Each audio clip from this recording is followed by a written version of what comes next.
السلام علیکم دوستوں، امید ہے کہ آپ سب خیریت سے ہوں گے اور آپ کی پڑھائی بہتر چل رہی ہوگی۔ دوستوں، آپ کے نصاب کو یعنی تنقید CC12 جو ہے اسے آگے بڑھاتے ہوئے آج میں اس سلسلے کا 5واں ویڈیو غالباً لے کر حاضر ہوا ہوں، جس کا عنوان ہے تنقید کی روایت یعنی تنقید کا آغاز و ارتقاء۔ اگر آپ کے امتحان میں سوال آتا ہے کہ تنقید کی روایت کو پیش کیجیے تو آپ اس ویڈیو میں جو مواد پیش کیا جائے گا اسے آپ لکھیں گے، یا تنقید کا آغاز و ارتقاء تب بھی آپ اسے لکھیں گے، اور یہ بہت ہی کامن سوال ہے، یہ آتا رہتا ہے، تو اسے آپ شروع سے آخر تک بغور دیکھیں اور اسے اپنی کاپی میں نوٹ ڈاؤن کر لیں۔ تو آئیے بلا کسی تاخیر کے شروع کرتے ہیں آج کی اس نشست کو۔ لیکن اس سے قبل اگر آپ اب تک ہمارے چینل کو سبسکرائب نہیں کیے تو سبسکرائب کر دیں، تاکہ اسی طرح کی ویڈیو سے آپ استفادہ کر سکیں، اور اس ویڈیو کو اپنے دوست و احباب سے زیادہ شیئر کریں تاکہ وہ بھی اس سے استفادہ کر سکے۔ 20ویں صدی کے آغاز کے ساتھ ہی اردو میں تنقید کا آغاز ہوتا ہے۔ اس سے قبل آپ جانتے ہیں کہ تذکروں کی روایت رہی ہے، اور اس سے قبل کی ویڈیو میں اسے ہی پیش کیا گیا، اسے آپ ضرور دیکھ لیں تاکہ آپ اس کی آغاز و ارتقاء سے پوری طرح سے واقف ہو جائیں۔ محمد حسین آزاد وہ پہلے شخص ہیں جن کے یہاں تنقید کے نمونے ملتے ہیں۔ اچھا، میں آپ کو یہ بتا دوں کہ تنقید کی جو روایت ہے اس کو سمجھنے کے لیے اسے 3 حصوں میں بانٹا گیا ہے کہ تنقید کا جو ہے دور اول، وسطی دور اور جدید دور، قدیم، وسطی اور جدید دور، تاکہ آپ سمجھ جائیں۔ اور اس طرح سے بھی آ سکتا ہے سوال کہ قدیم دور پر تنقید کی قدیم دور پر جو ہے اپنی واقفیت کا اظہار کریں۔ تو مولانا محمد حسین آزاد وہ پہلے شخص ہیں جن کے تنقید کے نمونے ملتے ہیں۔ انہوں نے انجمن پنجاب کے ایک جلسے میں لیکچر دیا تھا جس کا موضوع تھا نظم اور کلام موضوع کے ایک باب میں۔ یہ لیکچر انجمن پنجاب کے ایک جلسے میں محمد حسین آزاد نے دیا تھا۔ اس لیکچر کو اردو تنقید میں نظری اور عملی تنقید کی پہلی مثال کہا جاتا ہے، لیکن اردو تنقید کا باقاعدہ آغاز خواجہ الطاف حسین حالی کی کتاب مقدمہ شعر و شاعری سے ہوتا ہے۔ انہوں نے اردو تنقید میں نظریہ سازی کو فروغ دینے میں اہم کردار ادا کیا۔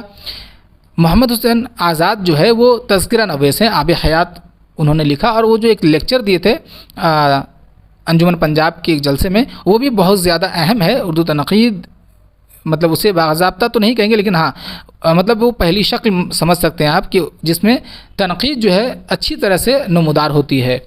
اور الطاف حسین حالی سے قبل آپ جانتے ہیں کہ اردو میں تذکرہ لکھے جاتے تھے، جسے آپ پچھلی ویڈیو میں دیکھ چکے ہیں۔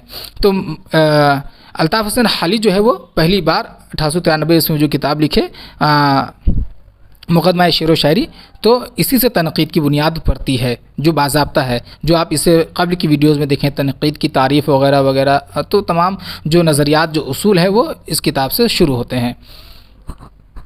انہوں نے اردو کو نئے تنقیدی اصول مہیا کیے اور نئی تنقیدی بحثوں کا آغاز کیا۔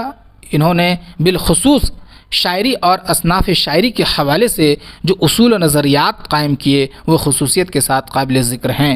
انہوں نے مقدمہ شعر و شاعری میں پہلی دفعہ نئے سوالات اٹھائے۔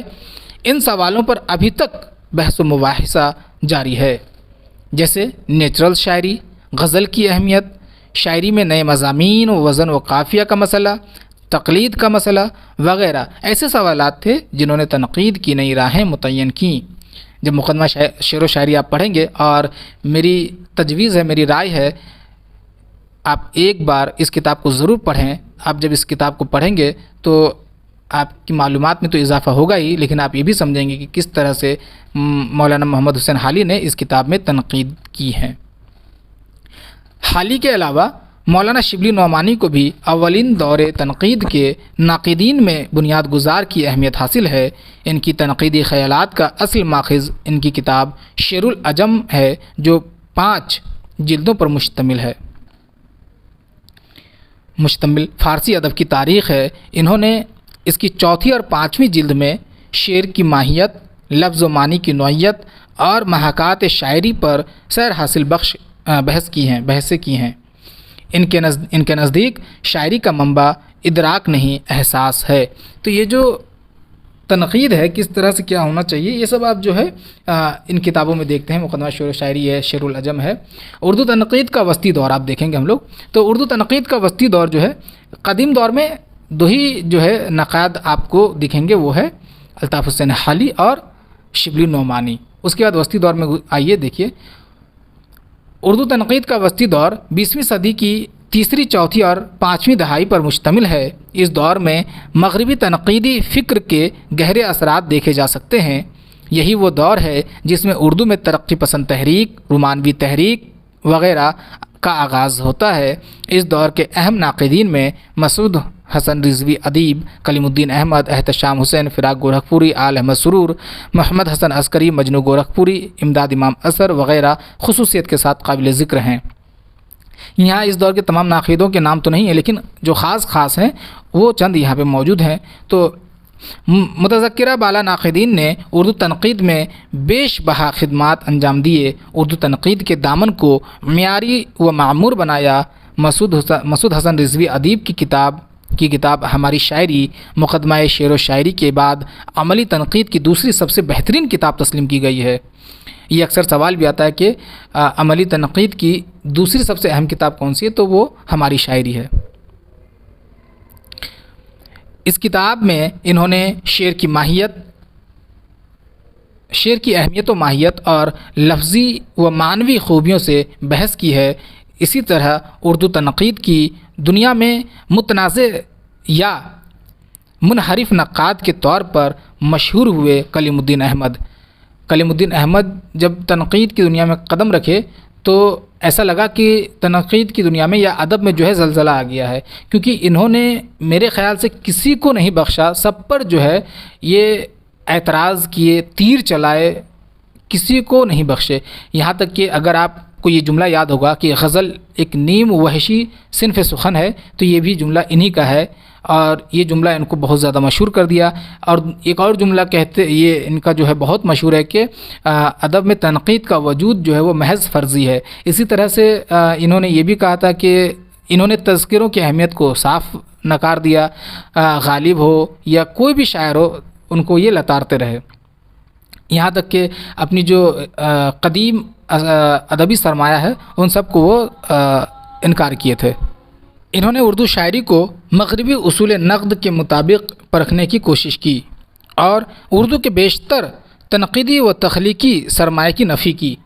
چونکہ یہ مغرب میں یعنی یورپ میں تعلیم حاصل کیے تھے، لہٰذا اردو ادب کو بھی وہاں کے ہی مطابق وہ جانچنے کی کوشش کی، جس کی وجہ سے یہاں کے ادب کو بکواس بھی قرار دیے اور جو کلاسیکی ادب ہے ان تمام کو نکار دیا۔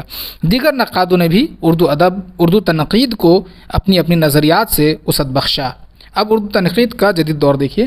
اردو تنقید کے دور جدید کا آغاز 20ویں صدی کی چھٹی دہائی سے ہوتا ہے۔ گو اس دور میں وسطی دور کے بھی کچھ اہم نقاد موجود تھے، جو وسطی دور میں جو نقاد ہیں وہ بھی اس دور میں موجود تھے، لیکن اہم جو ہے اسی دور کے ہوں گے موجود تھے، مگر اس دور کے نئے نقادوں کا ذکر زیادہ اہم ہے۔ ان نقادوں نے تنقید کو ایک نئے مزاج سے روشناس کرایا اور فروغ دیا۔ اس دور کی تنقیدی بحثوں میں لسانیات، شعریات کی بازیافت، جدیدیت اور مابعد جدیدیت شامل ہیں۔ یہ سب اس دور کی خصوصیات ہے کہ اس دور میں کیا کیا پیش کیے جا رہی تھیں۔ اس دور کی تنقید پر فلسفہ، سماجیات، سائنس، بشریات غرض کے بین العلومی مزاج کے گہرے اثرات نمایاں ہیں، یعنی کہ ادب کو ان تمام نظریات کی روح سے جو ہے پرکھا جا رہا تھا۔ اس دور کے اہم نقادوں میں ڈاکٹر وزیر آغا، شمس الرحمن فاروقی، گوپی چند نارنگ، شفیع الحسن وغیرہ خصوصی توجہ کے قابل ہیں۔ یہ دور اب تک جاری ہے۔ تو ناظرین، یہ ہم لوگ دیکھ لیے تنقید کا آغاز و ارتقاء، کس طرح سے تنقید کا آغاز ہوا مقدمہ شعر و شاعری سے، اور اب تک جو ہے تنقید میں جو اہم نقاد ہیں جیسے گوپی چند نارنگ ابھی اسی سال انتقال کیے ہیں، شمس الرحمن فاروقی وغیرہ بھی، تو ہم لوگ یہاں تک پہنچ گئے ہیں۔ تنقید کی جو تاریخ ہے وہ زیادہ قدیم تو نہیں ہے لیکن زیادہ اہم ہے، اور تنقیدی سرمایہ بھی ہمارے یہاں بہت زیادہ ہے۔ تو ہم لوگ اس ویڈیو میں دیکھ چکے ہیں کہ تنقید کی روایت کیسی رہی اور کہاں سے کہاں تک ہم لوگ آ چکے ہیں۔ 1893 میں شروع ہوتا اور اب تک جو ہے تنقید کی روایت کو ہم لوگ دیکھ چکے ہیں۔ امید ہے کہ آپ اس ویڈیو کو سمجھ گئے ہوں گے، اگر کہیں پہ پیچیدگی یا کہیں پہ پریشانی ہوئی ہو تو آپ اس کا اظہار کمنٹ باکس میں ضرور کریں، میں اسے سمجھانے کی کوشش کروں گا۔ آپ کو یہ ویڈیو کیسی لگی کمنٹ باکس میں ضرور اظہار کریں تاکہ میری حوصلہ افزائی ہو سکے، اور انشاءاللہ اگلی ویڈیو ہم لوگ دیکھیں گے تنقیدی دبستانوں کو آپ اس ویڈیو کو زیادہ سے زیادہ اپنے دوست و احباب سے شیئر کریں تاکہ وہ بھی اس سے استفادہ کر سکیں۔ اب اجازت دیجیے، اللہ حافظ۔